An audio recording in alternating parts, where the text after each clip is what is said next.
What is still in the balance, and how long will it take before we know the real outcome?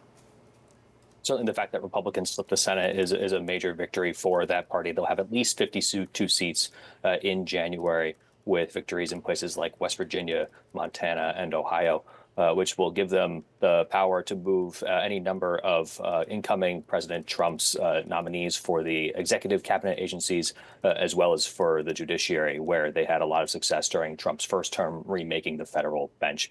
The House is going to take a little bit more time to call. There's a number of outstanding races in places like California, which notoriously counts its ballots very slowly. The same goes for Arizona. I've been watching in particular a border district that is too close to call at this juncture, as well as one for one of the tax writing committee subcommittee chairs, David Schweikert, waiting to see how that race gets called. And so it could take a couple of days. It took over a week, in fact, for Republicans to learn that they had flipped the majority in 2022. And we could take a number of days before we know whether, in fact, Republicans have won complete control of Washington next year.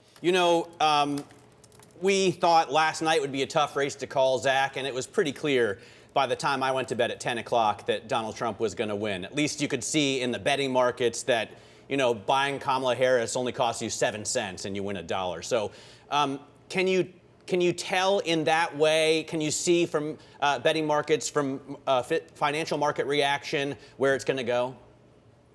Well, certainly the presidential race always has a key impact on the down ballot effect. The Senate map has always been tilted toward Republicans. Republicans have been very confident that they would actually flip the Senate majority because Democrats had the narrowest of majorities and were defending seats in states that Trump had won previously. The House, part of the reason why it's taking as long as it is because some of these races are being called in states or in districts, rather, that either Biden carried in 2020 or are some of the main battlegrounds in the states. Michigan remains uncalled, for instance. And so how voters go to the polls and then vote not just for president, but also for the House has an impact down ballot and ultimately gives the next president either a very wide or very narrow latitude to implement their legislative agenda.